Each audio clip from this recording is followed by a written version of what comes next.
रहीम। आज का जो हमारा टॉपिक है one of the most important topics जो स्टूडेंट्स को बहुत ज़्यादा तंग करता है, ठीक है, that is acid based physiology. अच्छा जी, अल्लाह ताला ने ना बॉडी के अंदर सिस्टम रखा हुआ है कि एक चीज़ हम कहते हैं, उसको कहते हैं होम्योस्टेसिस। होम्योस्टेसिस देखिए, बॉडी के अंदर कोई भी चीज़ जब चेंज होती है, चाहे वो सिर्फ इलेक्ट्रोलाइट्स हो, चाहे आपका एसिड बेस बैलेंस हो, चाहे आपका वॉल्यूम स्टेटस हो, तो बॉडी उसको करेक्ट करने की कोशिश करती है। इसको हम कहते हैं होम्योस्टेसिस, मेंटेन रखना। उस वजह से बॉडी के अंदर एक स्पेसिफिक ब्लड की पीएच होती है। Blood blood pH is normally 7.35 to 7.45। ये चीज़ याद रखनी है, ठीक है। PH less than 7.3.5 is called acidosis, और pH greater than 7.45 is called alkalosis, ठीक है। पहली चीज़ तो आपने पीएच की वैल्यू याद रखनी है। पीएच की इंटरप्रिटेशन बहुत कॉमनली इम्तिहान में आती है, both exams, step 1 step 2, part 1 part 2, हर जगह पे आपकी जो ईबीजीज की इंटरप्रिटेशन है वो आपको आती है, ठीक है। अच्छा, दूसरी चीज़ आप लोगों ने याद रखनी है कार्बन डाइऑक्साइड। कार्बन डाइऑक्साइड जो होती है, इसका करेक्टर इज एसिडिक। तो कार्बन डाइऑक्साइड एक एसिडिक गैस है। बॉडी में कार्बन डाइऑक्साइड इंक्रीज होगी तो एसिडोसिस होगा, कार्बन डाइऑक्साइड कम हो जाएगी तो अल्कलोसिस होगा, ठीक है। कार्बन डाइऑक्साइड की वैल्यू आप लोगों ने याद रखनी है 35 से 45। चीज़ें लिखते जाएं साथ साथ, ठीक है। अच्छा, थर्ड चीज़ आप लोगों ने याद रखनी है बाइकार्बोनेट। बाइकार्बोनेट बॉडी की मेन अल्कली है, ठीक है। बाइकार्बोनेट की नॉर्मल वैल्यू होती है 22 से 26, ठीक है। अच्छा, अब दो तरह से पेशेंट को मसला होता है। जब पेशेंट को मसला मेटाबॉलिक होता है या रेस्पिरेटरी होता है। या मेटाबॉलिक एसिडोसिस या मेटाबॉलिक अल्कलोसिस, रेस्पिरेटरी एसिडोसिस और रेस्पिरेटरी अल्कलोसिस। रेस्पिरेटरी के साथ लफज याद रखना है कार्बन डाइऑक्साइड। कार्बन डाइऑक्साइड एक गैस है तो इसका एसोसिएशन इज विद रेस्पिरेशन। और बाइकार्बोनेट क्या चीज़ है, इसकी एसोसिएशन किसी इसके साथ लफज याद रखना है मेटाबॉलिक, ठीक है। बाइकार्बोनेट का ज़्यादा होना अल्कोसिस कहलाएगा, बाइकार्बोनेट का कम होना एसिडोसिस कहलाएगा। अब ये सारी समरी इसके अंदर दी हुई है। अच्छा, मेटाबॉलिक एसिडोसिस में क्या होगा, पीएच डिक्रीज्ड, ठीक है। इसमें प्राइमरी कंपोनेंट इज बाइकार्बोनेट का डिक्रीज होना। बाइकार्बोनेट डिक्रीज हुए थे, बॉडी में अल्कली की कमी हो गई, जिस वजह से मेटाबॉलिक एसिडोसिस हो गया। अगर अल्कली की ज्यादा हो जाएगी तो क्या होगा, मेटाबॉलिक अल्कलोसिस, ठीक है। अच्छा, जब बॉडी के अंदर कार्बन डाइऑक्साइड जमा होना शुरू हो जाए, carbon dioxide is an acidic gas, इसमें क्या होगा, PCO2 ज्यादा हो जाएगी और पेशेंट की पीएच डिक्रीज हो जाएगी, ठीक है। अच्छा, रेस्पिरेटरी अल्कलोसिस, अगर कार्बन डाइऑक्साइड ज़्यादा वाश आउट हो रही है, पेशेंट का सांस चढ़ा हुआ है, उसका रेस्पिरेटरी रेट ज़्यादा है, इसमें ज़्यादा होने की वजह से क्या हुआ, कार्बन डाइऑक्साइड वाश आउट हो रही है, तो पेशेंट क्या हो जाएगा, रेस्पिरेटरी अल्कलोसिस। तो प्राइमरी मैकेनिज्म याद रखना है, मेटाबॉलिक के अंदर क्या है, बाइकार्बोनेट, और रेस्पिरेटरी के अंदर क्या है, CO2, ठीक है। अच्छा, जब किसी एक सिस्टम की तरफ से मसला होता है तो उसकी कंपनसेशन दूसरे सिस्टम से होती है। समझिए, इस कंसेप्ट को ज़रा समझ लीजिएगा कि अगर पेशेंट को मेटाबॉलिक एसिडोसिस हुई है तो उसने अपने बॉडी से एसिड को बाहर निकालना है। तो एसिड को बाहर कैसे निकालेगा पेशेंट, कार्बन डाइऑक्साइड बाहर कैसे निकालेगा, हाइपरवेंटिलेट करके। तो ये है कंपनसेटरी मैकेनिज्म कि पेशेंट का सांस तेज हो जाता है, सांस तेज होगा तो कार्बन डाइऑक्साइड वॉश आउट होना शुरू हो जाएगी, ठीक है। अगर बॉडी में मेटाबॉलिक अल्कलोसिस हो तो क्या होगा, पेशेंट का हाइपरवेंटिलेशन शुरू हो जाएगी। अगर पेशेंट क्रोनिकली रेस्पिरेटरी एसिडोसिस में जा रहा हो, इसको लंग डिजीज है, मोस्ट कॉमन लंग डिजीज कौन सी है जिसमें रेस्पिरेटरी एसिडोसिस होती है, COPD। और कोई भी chronic lung disease, lung fibrosis, emphysema, interstitial lung disease, जिनके अंदर लंग्स डैमेज हो गए, आपकी बॉडी की लंग्स की जो मेन काम था कार्बन डाइऑक्साइड को वाश आउट करना, ऑक्सीजन को लेके आना, तो वो पूरी तरह नहीं कर पाएंगे। तो लंग्स की डिजीज में क्या होता है, पेशेंट को रेस्पिरेटरी एसिडोसिस होता है। इनिशियली रेस्पिरेटरी अल्कोसिस होता है, बाद में एसिडोसिस हो जाता है। तो रेस्पिरेटरी की जो कंपनसेशन है वो किडनी से होगी, या किडनी जो है वो बाइकार्बोनेट को रीअब्जॉर्प्शन करना शुरू कर देगा, बाइकार्बोनेट को रिटेन करना शुरू कर देगा। बाइकार्बोनेट हमने क्या कहा था कि बॉडी की मेन क्या चीज़ है, अल्कली है, बॉडी की मेन अल्कली है। अगर पेशेंट को रेस्पिरेटरी अल्कोसिस हो तो क्या होगा, उसका किडनी जो है वो बाइकार्बोनेट की रीअब्जॉर्प्शन को कम कर देगा, समझ गए नहीं। पहली बॉडी के अंदर अल्कली है तो किडनी क्या काम करेंगे, अल्कली को एब्जॉर्ब नहीं होने देंगे। तो ये चीज़ याद रखनी है, अगर रेस्पिरेटरी मसला है तो कंपनसेशन किडनी से हो रही है, अगर मेटाबॉलिक मसला है तो कंपनसेशन रेस्पिरेटरी सिस्टम से हो रही है, ठीक है। अच्छा, एक चीज़ होती है हेंडरसन हेजलबैक इक्वेशन, इसके थ्रू हम लोग कह सकते हैं कि बॉडी जो है वो अगर किसी उसमें पीएच में जो चेंजेस आई हैं कंपनसेशन के तौर पे, उसमें हम लोग क्या तवक्को करते हैं कि क्या क्या वैल्यूज होंगी, ठीक है। अच्छा, अगर बॉडी के अंदर एसिड ज़्यादा ही प्रोड्यूस हो गया है तो क्या होगा, कंपनसेटरी मैकेनिज्म सेचुरेट हो जाएगा और पेशेंट का पूरा एसिडोसिस करेक्ट नहीं होगा, पूरा एसिडोसिस करेक्ट नहीं होगा। इसको हम कहते हैं अनकंपनसेटेड। अगर पीएच नॉर्मल हो गई है इसको हम कहते हैं कंपनसेशन पूरी हो गई है, कंपनसेशन पूरी हो गई है। तो कंपनसेशन के लिए हम लोग विंटर्स फार्मूला यूज करते हैं। विंटर फार्मूला क्या होता है, PCO2 is equal to 1.5 multiply bicarbonate plus 8 plus minus 2। फर्ज किया किसी पेशेंट की एसिडोसिस जो है उसको रेस्पिरेटरी एसिडोसिस हो गया, ठीक है, तो उसमें सॉरी मेटाबॉलिक एसिडोसिस हो गया। अब उसकी PCO2 कितनी होनी चाहिए, तो इसमें हम लोग लगाएंगे फार्मूला, अगर बाइकार्बोनेट उसका 10 है, 10 multiply by 1.5 is equal to जवाब आया 15, 15 प्लस 8 तो 23 उसका CO2 होगा पेशेंट का कंपनसेशन के तौर पे। ये मेटाबॉलिक एसिडोसिस की बात हो रही है, ठीक है नहीं। अगर बाइकार्बोनेट कम हो तो कौन सी वाली मसला है, मेटाबॉलिक एसिडोसिस। हमने बाइकार्बोनेट की वैल्यू 10 रखी थी, बाइकार्बोनेट की नॉर्मल वैल्यू कितनी होती है, कि मैंने आपको याद करवाई है 22 से 26, 22 से 26 नॉर्मल वैल्यू होती है, ये अपने लिखी हुई है, ठीक है। तो एबीजीज को आपने इंटरप्रेट करना सीखना है। ये वाला जो टेबल है इसको लाजमी 10 मिनट अलहदा से निकाल के इसको बैठ के पढ़ना है अच्छी तरीके से, समझे नहीं, कि एसिडोसिस पीएच डिक्रीज, अल्कोसिस पीएच इंक्रीज, चाहे वो मेटाबॉलिक है चाहे रेस्पिरेटरी है। अगर बाइकार्बोनेट कम है तो मेटाबॉलिक मसला है, और कार्बोनेट ज़्यादा है तो रेस्पिरेटरी मसला है, ठीक है।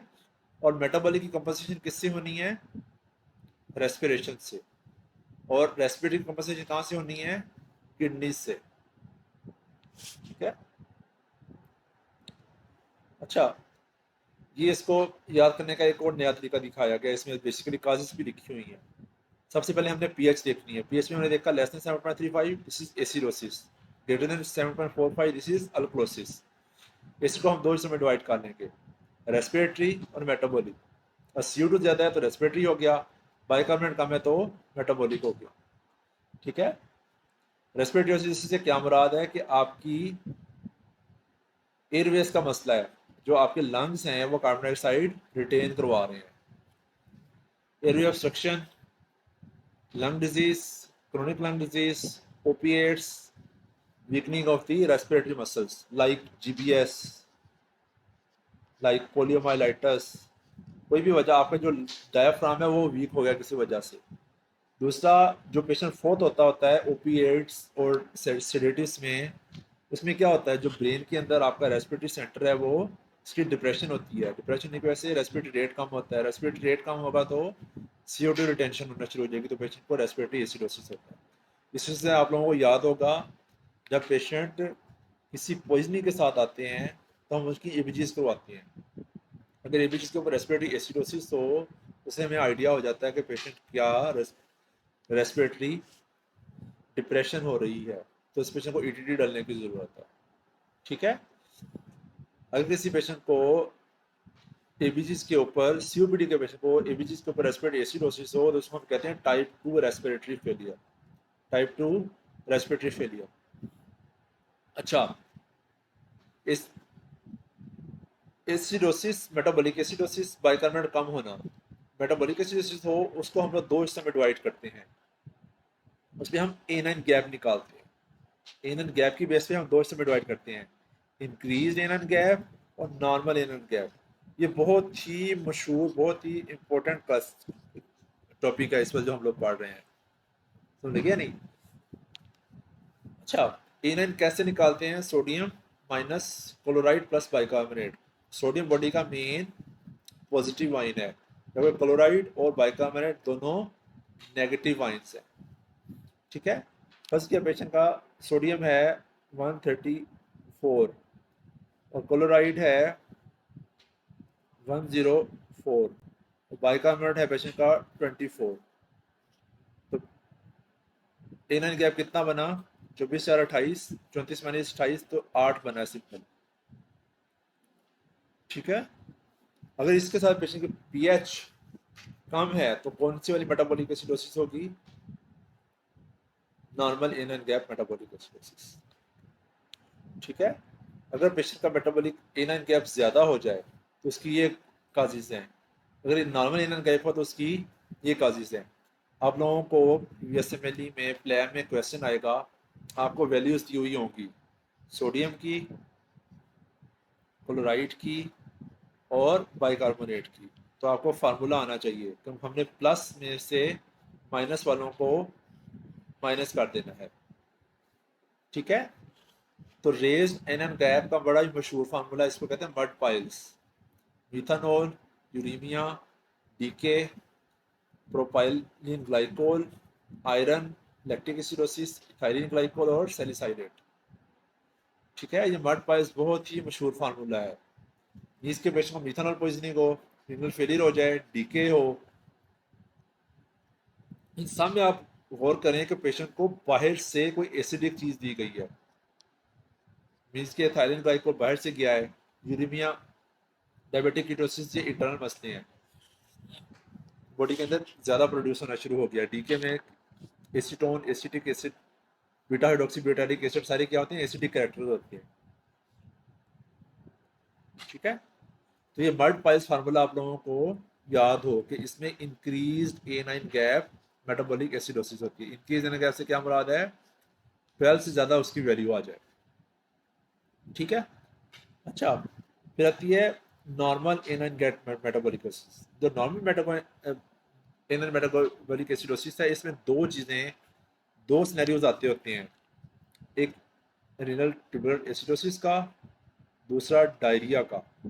और अगर आपकी किस्मत अच्छी हो और आपका एडिसन आप लोग पहचान लें तो एडिसन डिजीज़ में भी normal anion gap metabolic acidosis होता है। ठीक है। तो इन तीनों का सिनेरियो बना के आपको पूछते हैं कि इस कंडीशन में पेशेंट का एसिडोसिस कैसा होगा। ठीक है। अच्छा, ये एसिडोजोलामाइड है, ये क्या चीज़ है? कार्बोनिक एनहाइड्रेज इनहिबिटर है। इसका भी एक साइड इफेक्ट मेटाबॉलिक एसिडोसिस होता है। एसिडोजोलामाइड से को हमने याद करने का तरीका बनाया था एसिडोजोलामाइड, यानी कि एसिडो से एसिड बना दिया।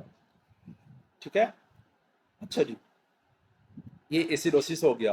अब आते हैं अल्कोसिस की तरफ। अल्कोसिस से क्या मुराद है? आपकी पीएच ग्रेटर देन 7.4 है, तो इसको हम डिवाइड करेंगे रेस्पिरेटरी। अगर CO2 कम है तो रेस्पिरेटरी मसला है, बाइकार्बोनेट ज़्यादा है तो मेटाबॉलिक मसला है। जो मैंने आप लोगों को रटा लगवाया है कि CO2 के साथ लफ्ज़ याद रखना है रेस्पिरेशन, और बाइकार्बोनेट के साथ लफ्ज़ याद रखना है मेटाबॉलिक। ठीक है। रेस्पिरेटरी अल्कोसिस से क्या मुराद है कि पेशेंट का सांस तेज़ है किसी वजह से, सांस तेज होने से क्या होगा? कार्बन डाइऑक्साइड वॉश आउट होगी। ठीक है। तो एंजाइटी, पैनिक अटैक, पेशेंट को हाइपोक्सीमिया, पेशेंट पहाड़ों पे गया हुआ है, पहाड़ों पे आपका रेस्पिरेटरी रेट ज़्यादा हो जाता है, सैलिसाइलेट क्या करते हैं, आपके रेस्पिरेटरी सेंटर को स्टिमुलेट करते हैं, इस वजह से आपको इनिशियली रेस्पिरेटरी अल्कोसिस होता है। ट्यूमर से raised carbon dioxide wash out होगी। पल्मोनरी एम्बोलिज्म, पेशेंट का सांस तेज हुआ, किसी भी वजह से सांस तेज हुआ तो क्या हुआ, कार्बन डाइऑक्साइड वाश आउट होगी। कार्बन डाइऑक्साइड वाश आउट होगी तो पेशेंट को क्या होगा, रेस्पिरेटरी अल्कोसिस। ठीक है। अच्छा, मेटाबॉलिक अल्कोसिस, मेटाबॉलिक किस कंडीशन में होती है कि पेशेंट का बाइकार्बोनेट डिक्रीज्ड है, बाइकार्बोनेट बाइकार्बोनेट इंक्रीज्ड है। ठीक है, एच डिक्रीज्ड है और बाइकार्बोनेट HCO3 को क्या हो गया, डिक्रीज हो गया। सॉरी, एच लॉस हो रहे हैं और बाइकार्बोनेट इंक्रीज हो रहा है किसी भी वजह से। ठीक है, तो हम बॉडी की नॉर्मल जो एसिड है उसको कम कर दें। पेशेंट लूप डायरेटिक्स ले रहा हो, वॉमिटिंग हो, वॉमिटिंग से क्या होगा, आपका एसिड लूज हो ही जा रहा है। बॉडी का एसिड एसिड कहाँ पे होता है, स्टमक के अंदर एसिड लूज हो रहा है। तो बॉडी का अपना एसिड लूज हो रहा है किसी वजह से, एच लॉस हो रहा है, एच लॉस किसी वजह से हो तो पेशेंट को क्या होगा, मेटाबॉलिक अल्कलोसिस। तो डायूरेटिक्स क्या करते हैं, अगर बाइकार्बोनेट रिटेन करना शुरू कर दें, अगर वॉमिटिंग में क्या होगा, आपका तेजाब लॉस हो रहा है वॉमिटिंग के थ्रू, और एंटासिड्स क्या करेंगी, एसिड के इफेक्ट को कम कर देंगी। और हाइपर एल्डोस्टेरोनिज्म, इसमें पेशेंट को मेटाबॉलिक अल्कलोसिस होता है। ठीक है, ये वाला जो टॉपिक है एसिड बेस्ड फिजियोलॉजी, इसका किसी न किसी फॉर्म में आपको कहीं ना कहीं एक आधा सवाल लाजमी आएगा, चाहे आप लोगों के रिटर्न में आए, चाहे आप लोगों के वाइवे में आए। ठीक है, स्पेशली डायबिटिक कीटोसिडोसिस का क्वेश्चन एबीजी की इंटरप्रिटेशन के साथ इम्तिहान में आता होता है। तो डायबिटिक कीटोसिस के अंदर increase in and gap metabolic acidosis होता है। अब मैं आप लोगों को एक सिनेरियो देता हूँ, आपने उसका ना मुझे बताना है कि पेशेंट को क्या डिजीज है। पेशेंट की पीएच है 7.2, उसका CO2 है 21 और उसका बाइकार्बोनेट है 12। अब आपने मुझे बताना है कि इस पेशेंट को क्या चीज़ है।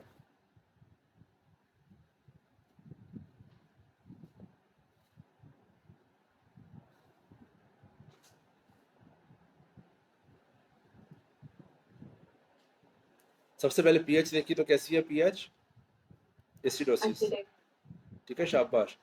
नेक्स्ट चीज आपने देखा कार्बन डाइऑक्साइड, तो कार्बन डाइऑक्साइड कम है, तो कार्बन डाइऑक्साइड कम होने का मतलब है कि acid, carbon dioxide acidic gas है, तो ये कार्बन डाइऑक्साइड का मसला नहीं है, रेस्पिरेटरी मसला नहीं है। तो बाइकार्बोनेट देखा तो बाइकार्बोनेट कम है, तो ये मेटाबॉलिक एसिडोसिस है, जिसकी कंपनसेशन में उसका पेशेंट का बाइकार्बोनेट और कार्बन डाइऑक्साइड उसकी कम हुई हुई है। समझ लगे नहीं, एग्जैक्ट ऐसा ही सिनेरियो आप लोगों को एग्जाम में आएगा। ठीक है,